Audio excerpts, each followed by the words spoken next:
Okay, I'm going to go ahead and hit record, and you can do take one, go. Hi, this is Brian Weaver, founder of Torch AI, and you're listening to Jeff Smith on Vroom, Vroom, Veer. Perfect. Thank you, sir. Okay, I'm going to hit stop. Yeah. I'll be right back. Okay. Are you ready to thoughtfully steer away from your revved up, frenzied, and far too often scripted life? Then welcome to Vroom Vroom Veer with Jeff Smith, where he guides you down the road differently traveled by sharing unique experiences with guests who have managed to shift away from a life stuck on cruise control and veered their way into a more authentic and fulfilling one in all sorts of interesting and kind of remarkable ways. Get ready to Vroom Vroom Veer with your differently traveled road chauffeur, Jeff Smith. DiNardo, thank you so much for being on Vroom Vroom Veer and welcome to the show. How's it going? Good. Thank you so much for having me. This is going to be a little weird because I think we're both from the Midwest and it's going to be like a little Midwester. I usually don't sound that way anymore. I am not from the Midwest. You're not? Oh. No, I Okay. just escaped the Midwest. Really? Yeah. Now you've just teased another story. So now we have to get that one too. Okay. So you are at the best website name ever, yourname.com. It's kellydinardo.com. So talk a little bit about something in your business that you're most excited about today. Oh, today? Well, I'm pretty excited to be talking to you because Sweet. Podcasting is fun. I get to talk to interesting people all the time. And it's easy. It's easy. It's easy. Yeah, it's you're fun. right. Yeah.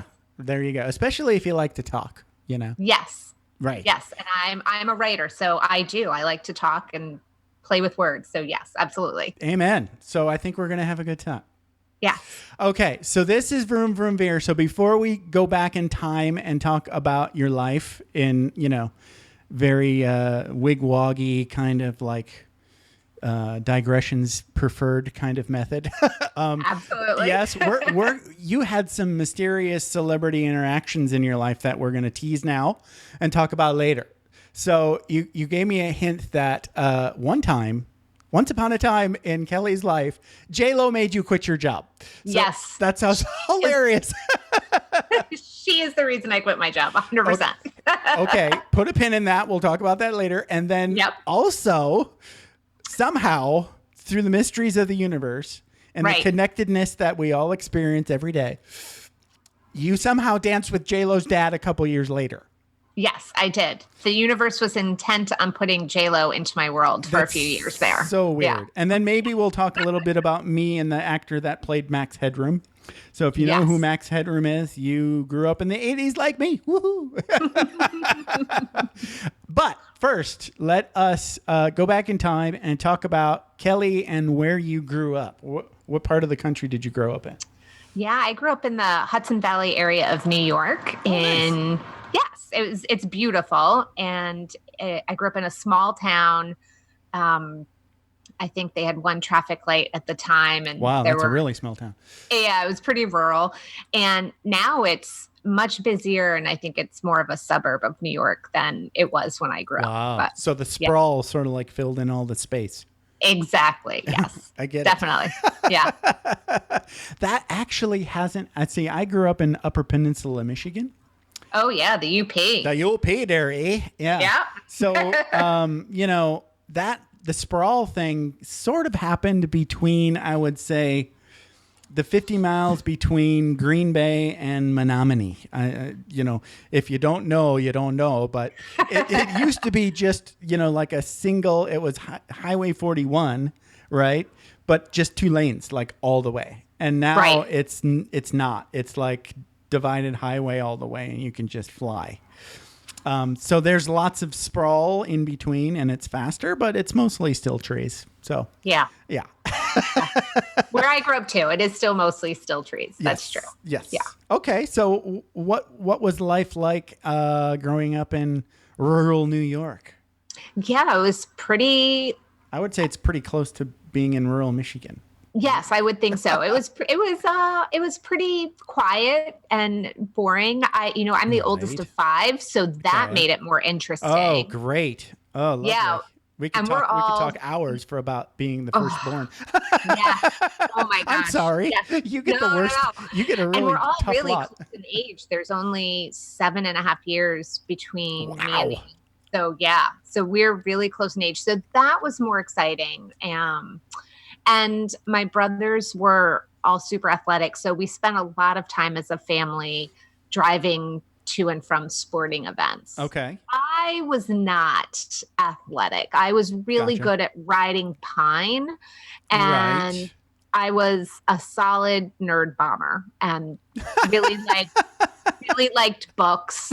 Yeah. No, me And- too. Yeah. And that's fine. I think I wish I'd had more confidence and pride in that as certainly as a high schooler. You know, you For try sure. and hide that side of you or not play it up, but I think in the long run it served me well. So was there I'm snow okay with it. in your childhood? This Oh, sure. Yes. Yeah. Yeah. I remember one time we had this huge snowstorm, and I think all of us had driven my mom to the point of no return, and she sent us all outside, and my dad came out with us, and we built this snowman, and the bottom snowball of the snowman was the height of my dad. He just kept making Wow. us push the snow around. Yeah, it was really cool. We have a picture floating around somewhere. I should find it. That's a gigantic snowman. It was with a very tiny head. So it was this like giant snowball Yeah. with a tiny head. Okay.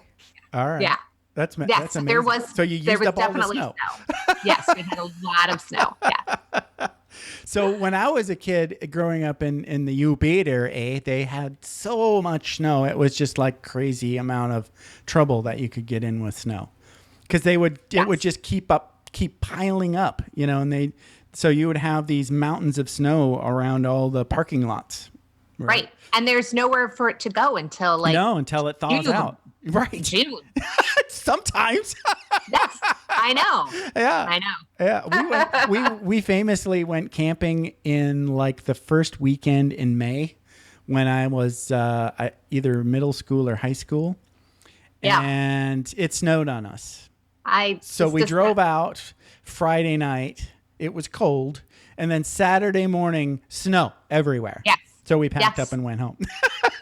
This does not surprise me at all. At all. I went to school in like upstate New York, like real upstate New York, not where I Right. grew up. And I remember my first year of college, it snowed, I think right before Halloween, and the last day it snowed was right after Mother's Day. It was just, Yeah, lovely. yeah, Yeah. it was a lot. It really wears down on your psyche. I remember it when does, yeah. when I was 18, I was like just walking around like my last Michigan winter, and I was like, screw you, tundra. Yeah. I never want any of this ever again. And No, it can be brutal. It yeah. can be brutal. yeah. Yeah. But, you know, now I don't do that anymore. I've committed to the no snow rule and where I choose to live. That's smart. I actually really like the snow if Okay. I can go skiing. Right. No, I'm with you on that. But you don't really do that. At Every least I day, wouldn't. Anyway. Well, and you can, but not in the Midwest. No, you'd have to be Really? somewhere close to a mountain. Right. Right. See, Right. so where I lived in Japan, I was in Japan when I was in the Air Force. Yeah. Twice. And you could drive 30 minutes after work and be skiing, you know, And go after skiing. work. Yeah. So you Yep. could get there, you know, like early evening and ski until 10 o'clock and drive home and pass out. Yes. Yeah. And That's when fun. I lived in Switzerland for 3 years, and when we Ooh, lived wow. there, I loved the snow because Yeah. you go to the mountains and go skiing every weekend. So Then it's part of the recreation scene. Yes. right. It's Right. not just this crap that's making it difficult to drive. Right. I feel like in the Midwest, it's just a giant tease. Like you could be snow skiing, Right. but Yeah. here's just a lot of snow and cold for I think it's more fun when you're a small kid. Yes. Oh, yes. 100%. Because then, you know, it's just, hey, let's go out and sled and let's go dig a hole and let's make a snow fort. It's just this, you know, it's fun. Right. It's But just then, fun. you know, but when you're just like a teenager and all you want to do is chase girls or whatever. Right. You're Less teenage, exciting. Right? Less exciting. Right. Right. Sure. Lots less exciting. Okay. So, yay, digression. Okay. Yeah. So you did mention, what did you do? What did you study in college? You said you studied, I think it's communication or journalism, one or the other. I did. I studied journalism at Cornell. Nice. Go Wow. Big Red. Ooh, fancy. Yeah. And I loved it. I absolutely loved college, even though there was a lot of snow. I made some of my best friends in the whole world, a proper now Midwesterner. Hi, Michelle. All right. A little Hi, shout Michelle.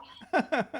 And and I made great connections, and it was just a really wonderful time. I would put up with Ithaca winters again. It was so Wow. It was, yeah. So that's awesome, because a lot of folks on this show anyway don't have a positive story about coming out of college. They were just like, ugh, it's just And in all honesty, I transferred from Temple University in Philadelphia my first year. Okay. And went to Cornell from there on out. And excuse me, I didn't have a super positive experience at Temple. I loved the communications and the journalism program there was phenomenal. Okay. And I met some great people, but it was definitely an urban suitcase school, and it wasn't really that stereotypical collegiate experience. Okay. So, and I get that. It was a rough neighborhood, so that was kind of kind of tough. Yeah. So you're basically just scared all the time, and yeah, I wasn't. I think I was too naive to know any better, but sounds like me. I probably should have been. So I think also the contrast of having been lonely and unhappy and just like not enjoying the full breadth of what I thought a university should be my first year, and then going to Cornell where it was very much, it was a lot of work and a lot of pressure. Right. Lots of stress. Yeah. But if the right kind of stress comes along, you kind of get that sort of like hunker down and face it together with your compatriots, sort of commiserate through the misery sort of thing. Absolutely. And at some point you kind of realize like nobody is checking your report card when you graduate. So if you pass biology with a C, it's okay. Like, right. I know a lot of people feel that reverse pressure, certainly at Cornell, and I did, and it was like, okay, once I realized that, let's just say I had to get that C in biology and cry a lot to then realize, I think my mom was like, nobody is going to check your report card. Right. It's okay. And you know what? A C equals the same number of credit hours as an A or a B. Right. And let's be really clear. It was weird that a journalism major had to take 9 credits of biology in the first place. It is weird. Yeah. I realized this when I went back. So I did some part-time jobs working in Inglewood School District, right? Yeah. So, I guess I kind of knew this, but when I was a kid myself in high school, I was not on the college prep track. I was more like on the sort of like get a job track. And they had like an amazing Michigan funded sort of like a business office vocational tract that no longer exists. But I got to learn it, and I got to learn all about computers, for like 2 credit hours for junior and senior year. I learned a lot about computers. Anyway, I digress. But I was thoroughly unaware of what college prep was doing, because I had a couple of friends doing the college prep track, and they were doing the advanced math and calculus and trigonometry, and those were just words to me, right? I had no idea what those things were for. I was just like, oh, those are for going to college, right? And then later on, flash forward a couple of years ago, I'm actually talking to people, and there's a teacher there, and I'm helping her, and she's teaching trigonometry, and I'm sitting through these classes. I'm like, what the hell are they talking about? It's like this other language that I don't even understand. So I went and Googled, what is trigonometry for? and I came up with 2 things. It's for these really advanced mathematical jobs that almost nobody ever gets, like engineers. Basically, like really complicated mathematician-y type of jobs. And, 90% of those kids in trig are never going to do that. So I'm Right. like, really, what's the point? But, who the hell am I? I just think it's odd, right? Yes. They just come up with something that's really hard to say, look, college, they passed something really hard. Anyway, I digress. So, okay. So what is your first job after you graduate college? Yeah, I got really lucky. I got a great job with USA Weekend magazine, which doesn't exist anymore, which is a little sad. But it was a newspaper insert similar to Parade that was run by USA Today and Gannett. So I moved from... Sounds like a good gig. It was a great gig. And so I moved from upstate New York to Arlington, Virginia, and the nice Washington, area. D.C. Yeah. area. Yeah. And I started working there. I have since we were talking about celebrities earlier, or Right. teasing celebrities, Sure. I have a funny celebrity story for you. So I was working at USA Weekend, and I was helping with my job was with their Make a Difference Day program, which was fantastic. But I would, because I wanted to be a writer. And so I would volunteer as much as possible for whatever else needed to be done. And so I was helping with the celebrity Q&A column. And I got to interview Sherry O'Terry. Oh, wow. She's awesome. It was really cool. And I interviewed her, and I had just moved from New York. I had spent a lot of time with a friend of mine when we had practiced our Queen's accent, and we had it was thick. I had a solid New York accent. Yeah. And I would Takes a lot of talk practice. about walking the dog a lot. It was really bad. Okay.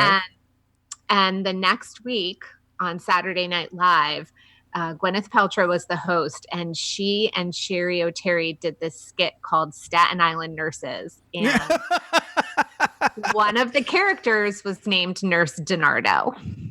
Oh, wow. Yeah, so I know that it cannot be a coincidence that Not at all. interviewed her 4 or 5 days earlier. So, Wow. yeah, it was pretty Wow. funny. That's amazing.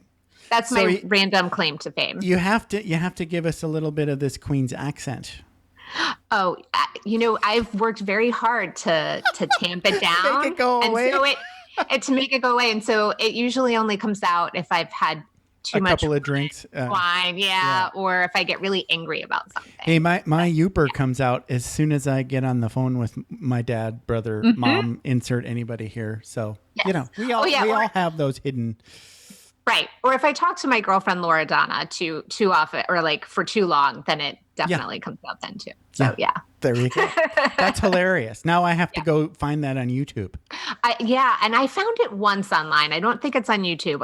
If I find it, I'll email it to you. Yes, please. See, because it needs to be in the show notes now, because you can't just leave people hanging there.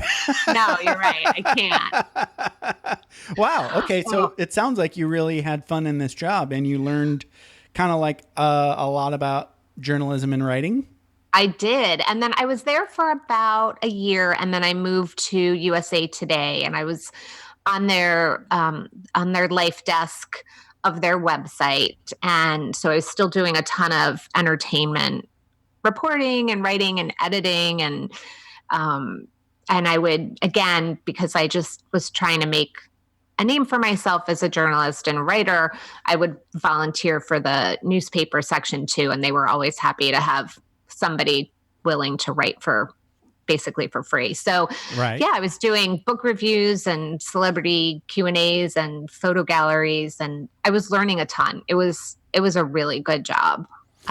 So how was the writing process? Like, did you get edited heavily and constantly? I got edited. Yeah. Not with red ink, because at this point everything was on digital already. Yeah, it was digital already. And I was on the website. I was on the web staff. Right. So, okay. Yeah. A lot of my job then was, going to the morning meeting and trying to lobby for space for the purple section, the life section, to be on the homepage of the website, or going to meetings of the paper and hearing what they were doing in the newspaper and what kind of complimentary coverage could we do on the website? So gotcha.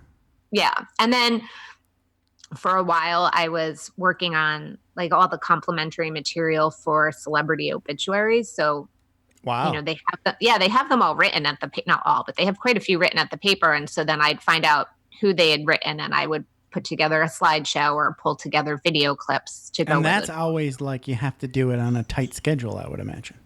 Yeah. Well, you try and do it far in advance, which is really morbid. They're written.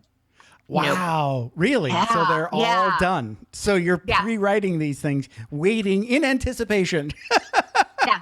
Wow. Yeah. Okay. It's super morbid, but Not at all. I can say with certainty that like all of our living presidents and anybody like that famous level and old, right? Famous. Yeah. Not even old. Cause like things happen. That's true. Okay. Yeah. So if you're just a certain level, you probably have an obituary written. Wow. Okay. So basically if you're an A-lister, everything's been written already. They've got it all queued up. All they do is bring it out and polish it up a little bit. Yeah, update it. Right. Makes sense because it's amazingly eerie how fast those retrospectives come out. Right. Right. It's like this person died. Fire it up. Right. Yes. Yeah. That wow. is what happens. So, yes. Yeah. That's fun behind the scenes stuff that I never really imagined. Right. I always just imagined that people got up really early in the morning. And did that in the middle of the night, right? That does happen too, but right. Okay, but it's mostly done. But it's mostly done, right? Wow. Yeah. Okay. Cool. Thanks. So that was fun. Okay, so what's the next job after the USA Today gig? Well, so this is where J-Lo made me quit my job. Really? Already? Yes. Wow. Yes. So interesting. So this is dating myself and when this was, but this was when J-Lo wore that Versace green dress to the Grammys, I want to say, if I'm remembering correctly. And it was super low cut and sheer. And then it was super high cut. And it was, she's basically naked. Right. Right. It was scandalous at the time. Yes. And every time we put the picture up on the website, we got a ton of clicks. Of course. And at that time, clicks through was how you were, that's how you measure success back then. Right. You measured your success in your ad sales. And that's why there's clickbait now. Thanks. Right. Right. And so it got to the point where I felt like my job was to put J-Lo in the green dress up on our website as much as possible, even if it was like loosely related. And then you're looking for excuses to get clicks using J-Lo's almost naked green dress picture. Right. And that's making you feel and I had icky. to have a conversation with my editor about like how much of her breast were we allowed to show, and like was areola okay? And it was just really feeling like kind of creepy. And then that's not kind of creepy. That's all the way creepy. It was all the way creepy. Yeah. And then, it sounds very cliche, but it's very true. Is my mom got sick. She got diagnosed with a type of leukemia. Oh no. She is good. She's in remission. And thanks for taking taking the tension off of that comment. Yeah. Right. And then September 11th happened, and I got temporarily moved to the news desk, where my big contribution was I got them to change the headline from B-52's Rock Kabul, because I pointed out that could mean B-52's the band were in concert at Kabul, and like maybe we should just change the verb. And I left work that day feeling like I've got to do more. My life has got to mean more than that silly fix when all of this big stuff is happening and my mom is sick, and like my life just has to mean more than this. Wait a minute. You almost are having like that I've got a Dick Clark kind of life going on here. Right? Moment. My life is nothing but fluff. Right. That's kind of what it was feeling like at the time. And I get it. Especially in the wake of 9/11 and like things that are weighty and serious, and you're still doing this. Right. Right. Right. Okay. Right. Yeah. And so I would say it was within 6 months, 8 months that I quit my job and started freelancing. And Wow. And that's all because of J-Lo's. it was really because of J-Lo and the green dress. And because the universe has a giant sense of humor, my first freelance gig was my first freelance gig was for Glamour magazine, and it was how to get a better butt. And I interviewed J-Lo's personal trainer, David Kirshner, for the story. Wow. You've got to be kidding me. Wow. See, now we didn't even tease that part. I know. Wow. Jeez. Yeah. So the universe had a big hearty laugh at my quitting because of J-Lo. And I would like to say, for the record, I'm a huge J-Lo fan. I love her. She's awesome. Yes. There is no criticism. I not just at all. didn't want to spend my days coming up with reasons to put her picture on this one specific picture on the website. So. Right. Not that there's anything wrong with that, No, I think, we get a little judgy all the time. It's not even, we're not there. That's not where I'm looking at it. It's just like, what were you feeling at the time about this? Right. Right. And you know what? I think that all that celebrity news, it's fun and it provides an escape, and people need that. There needs to be a counterbalance to the heaviness in our world. Exactly. Yeah. I didn't need it as my full-time job. No, totally. And I think that talking about the universe, it's got so many more tools at its disposal to get you to do what it wants. You really don't stand a chance. All you can do is just kind of try to, put in your vote every once in a while. Right. I'm on this ride, Jane. Please don't get me off this crazy thing because I'm trying to have fun. Okay, so now you're freelance. So I was freelancing. And after you did the Glamour magazine thing about getting a better butt. Yep. Okay. So did it get better, I hope? Yeah. And I loved writing for Glamour. I wrote for them for a while. So I was freelance. There's a lot of good stuff in Glamour. Yeah. That first year was hustle like I have never hustled before. Sure. I was just working like a crazy person. And then it got a tiny bit easier. And so I was doing a lot of health and fitness writing and a lot of some travel, a lot of book reviews, a lot of the lifestyle stuff. I started to do a lot of food writing. And I had a really great gig as a researcher for two authors based in Ireland, Tony Summers and Robin Swan. And they were working on a biography on Frank Sinatra. And so I was their United States-based researcher. Wow. And it was a great job. And that was actually how I found out about the subject of my first book.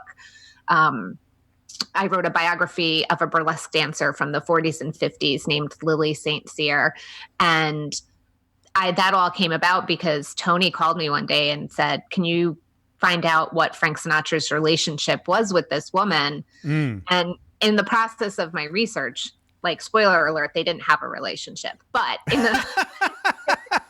the process of all of that research, I just became totally obsessed with her. And she inspired Marilyn Monroe and Dita Von Teese and Bette Midler, and yet nobody knew who she was. And wow, like I thought, like, the feminist in me really wanted to explore why that was. And so that was my first book that I did. Now I have to check that out because now I'm fascinated. Yeah.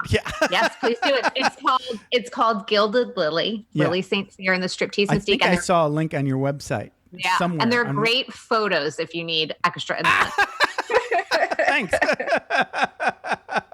Now, I'm just like interested in those people, not necessarily man or woman, but people that just sort of like have that moxie, to like just fly in the face of all that shit that they're going to take and do it anyway, Yeah. Like, and Lily definitely had moxie. That is that's perfect the word for her. Right. Yeah. Exactly. Yeah. Okay. That sounds amazing. Yeah. When you think about researcher, it doesn't sound like you get to do anything fun. But oh my God, no. Right, I got to do so many cool things for Tony. I went to the 930 Club in Washington, D.C. and stood in a back alley waiting for Nancy Sinatra to come out of the stage entrance so that I could hand deliver an interview request to her because her people were putting up all these roadblocks. It was so much fun. I learned that's fun. much about. That's like a movie plot right there. Yeah. It was fun. It was Yeah. so fun. And I learned so much in that job. I mean, Tony and Robin are just amazing journalists, and they don't put anything in their book unless they've been able to verify it at least twice. I think maybe it was 3 times. And so they would call me and say, okay, can you go to the Library of Congress and look up the weather in Hoboken, New Jersey on such and such date? Because people had always said Frank Sinatra was born on a snowy day, but they weren't going to just take the word for it. They wanted verification. And so that for me, that became my rule for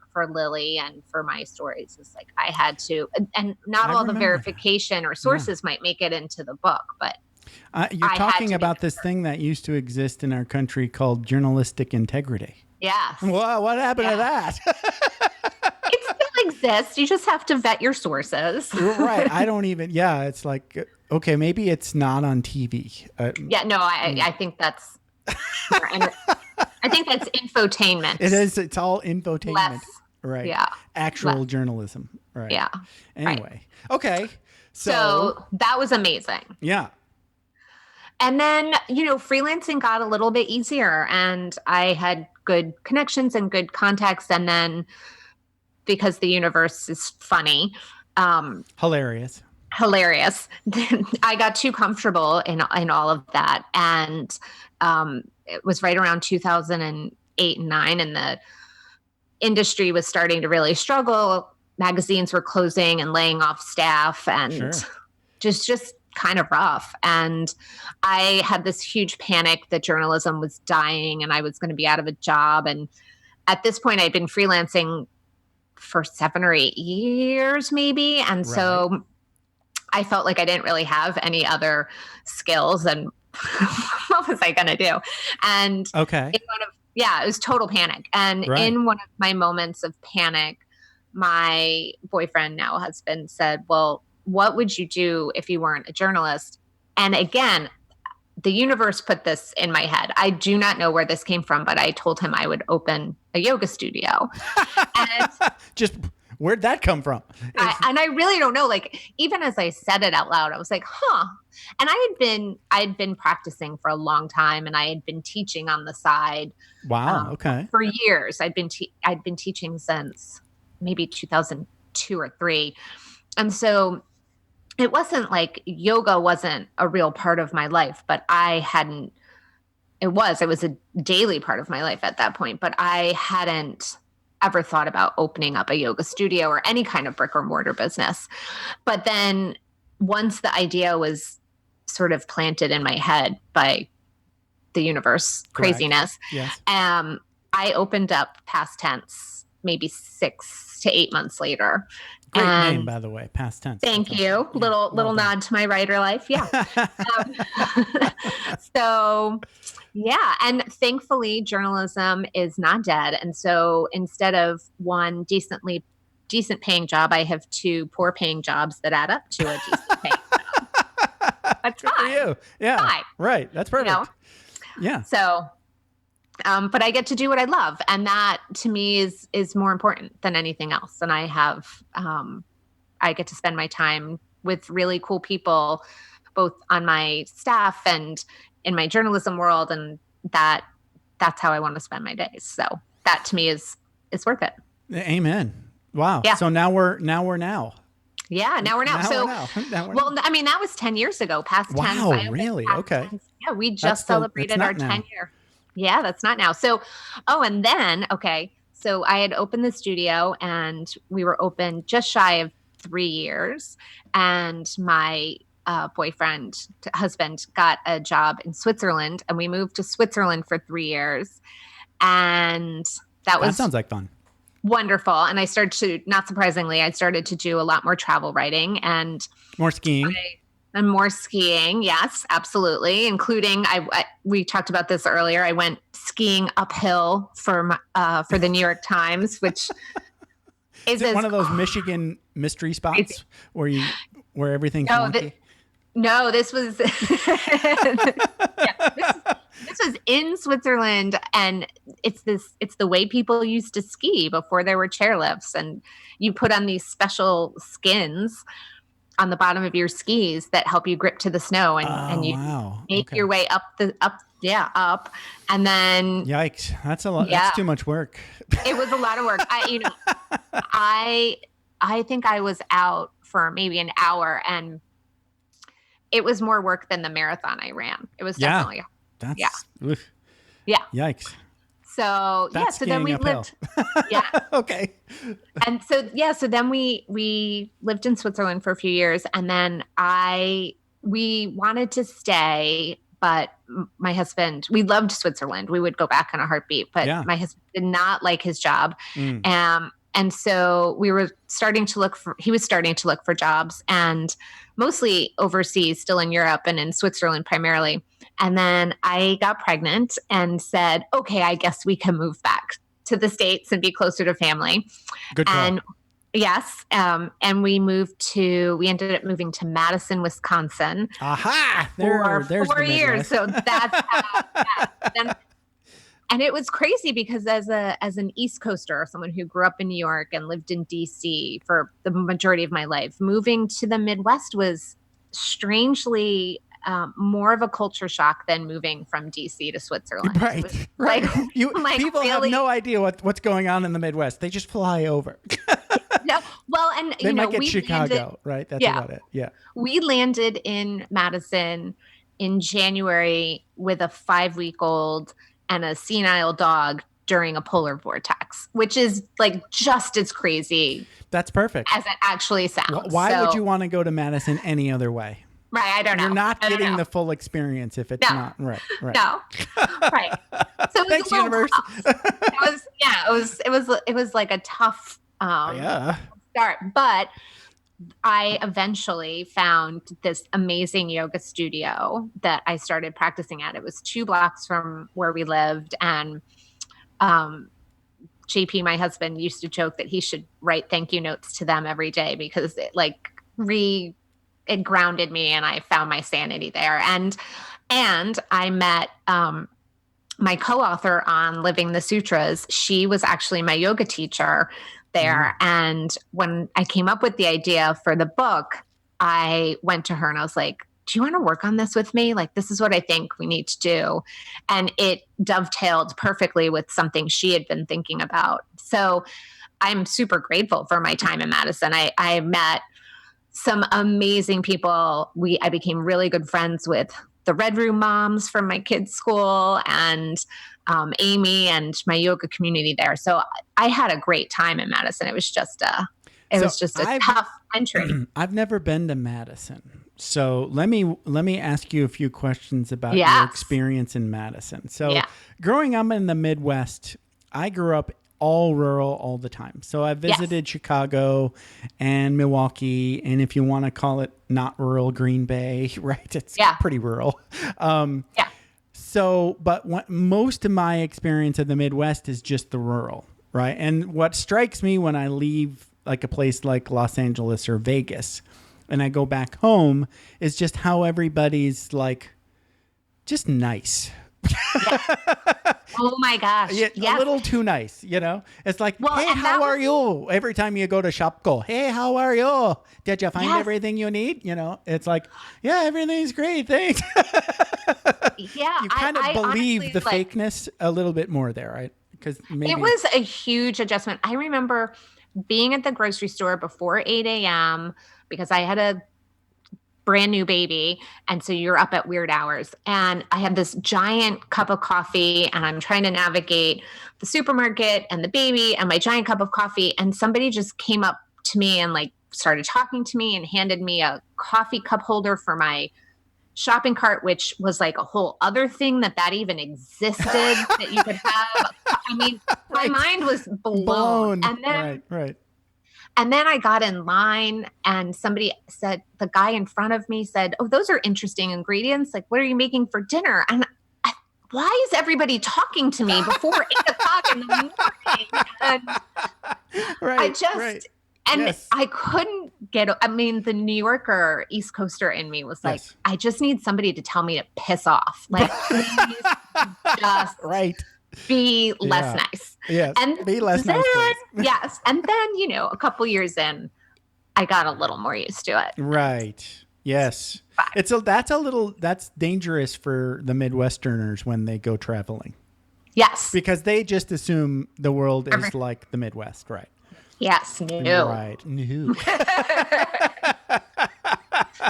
That's awesome. So as we wrap up, we have to close this loop about how you ended up dancing with J-Lo's dad. Oh, yes. So we didn't forget. I'm just closing the loop. Right. No, you're good. So when I was researching Gilded Lily, I went out to LA and Pasadena for several days to just do research and kind of dig around. And J-Lo and her dad had just opened this restaurant called Madres. I think it's closed since. And the PR people for the restaurant, since I was also doing all this travel and food writing, they invited me to go to the restaurant. And I was like, sure, I'd be happy to come and check it out. Like, you don't need to comp me anything. I'll go. And so I went to the restaurant for dinner one night. And this gentleman came up to me and invited me to the bar to have a drink. And I was like, oh, like, no, this is creepy. No, thank you. And I was very nice about it, but no, thank you. And then the server came over and brought a dessert over and said, "This is from that gentleman. And just so you know, that's J-Lo's dad. He's the partner in the restaurant, like the business owner in the restaurant." And then I felt bad, right? I didn't think I'd been rude, but I didn't want to be unfriendly. And so after some dinner, of that Midwestness kind of rubbed off on you. Right. So after dinner, I went over to the bar and I thanked him and I said, "Please let me buy you a drink. Like, thank you for dessert." And we ended up, it was him and two other girls. I don't know who they were. And we ended up hanging out at the bar for a couple of hours, drinking, dancing. And I remember one of the girls at one point was like, "Look at the white girls actually got like some hip action." And See, it was one of the weirder helps. Yeah. It was one of the weirder nights of my life, but it was really fun. So wow. That's weird. It was. Did you tell him the story about how J-Lo made you? No. Because then you'd have to talk about boobs with her dad. Yeah, that would be weird. Yeah. Right. Okay. That makes sense. Yeah. So how old was he? Was he like an older gentleman or? Yeah. Like 60 something maybe? Yeah. This was probably 15 years ago. So yeah, he was probably in his 60s. Yeah. Okay. Yeah. Well, that's fun. That's it was not fun. Creepy at all. Once you know what's going on, you're like, oh, now I get it. Right. Okay. Now I understand what's happening. He's just trying to wine and dine me and hope I write something cool, basically. Right. Did you write something cool? I didn't. I actually, and this is why I didn't want them to comp me because you just wanted to know. Yeah, because I ended up not writing about them at all. But yeah, I mean, I don't think the restaurant's still there, but it was good. So there you go. Yeah. Perfect. Not everything's got to be about money, right? No, exactly. Amen to that. So this has been a blast. So Thank you. as we wrap up, talk a little bit about where people can get in touch with you other than you can talk about kellydinardo.com and all your other websites. You've got, that's like your digital universe, the hub of your digital universe, right? It is. So if you're interested, if you're in DC area or you're visiting and you're interested in practicing at the yoga studio, the website is pasttensstudio.com. And then for my writing and teaching and talking workshops and things that I do that are all book related, you can go to kellydinardo.com. And then my co-author and I actually launched a podcast called Living It. Yes, which is an extension of the book about how you can actually live your practice off the mat. And for those of you who are like, oh my God, I don't ever want to do a down dog ever. This is, I get it. I totally get it. Yes. And so this is actually about the philosophy of yoga and really meant to help you live a more joyful, purposeful life. And so I promise if you don't want to do the physical postures, you never have to. It's a tool. It's a tool. Yes, it's a tool. So you can practice yoga and never do down dog, and you can do down dog and never actually practice yoga. So wow, look at you. You just got look at that. Whoa, slow down. So for that, the website is livingitpodcast.com. I have to check that out. It's got to be hilarious. Yeah. Yes, it's fun. We did our first season in the spring, and we're just about to launch, or we're in the process of launching season 2. So we've got some really, really cool guests on. Interesting. Yeah, I'm fascinated by this idea of seasons that I've never picked up on. Yeah. That's what busy people do, apparently, you know. Well, because it's my third job. I get it. No, I totally get it. I mean, podcasting is an amazing amount of work. So I just do reruns. So you know, there's no seasons. It's just if I don't do a show, there's a rerun. Have a nice day. Yeah, we theme them too. So like the first season was like very much like, what is yoga? What gets in the way? Right. How does it impact your relationship with yourself and others? And then this season is it's 10 episodes on the yamas and the niyamas, which are the moral code of yoga. Oh, fun. Some people call it the 10 Commandments, but I don't like that because it feels too dogmatic. So too judgy. Yeah. A little bit. A little bit. All right. So, well, hey, that's awesome. Thank you. Thank you. Thank you. I will give you the last word, but we're going to wrap it up right here. Please take us out, producer. Oh, yes. Well, thank you so much for having me. Make sure you listen to this episode and all of Jeff's episode on Vroom, Vroom, Veer. Well done. It's awesome. Thank you. All right. Have a good one, and talk to you again soon. Sounds good. Thanks, Jeff. Bye. Thanks for taking the time to ride along with us on another episode of Vroom Vroom Veer. For podcast info and show notes, be sure to head over to vvveer.com. That's VVER.com. Man, that's fun to say. And we'll catch up with you next time here on Vroom Vroom Veer.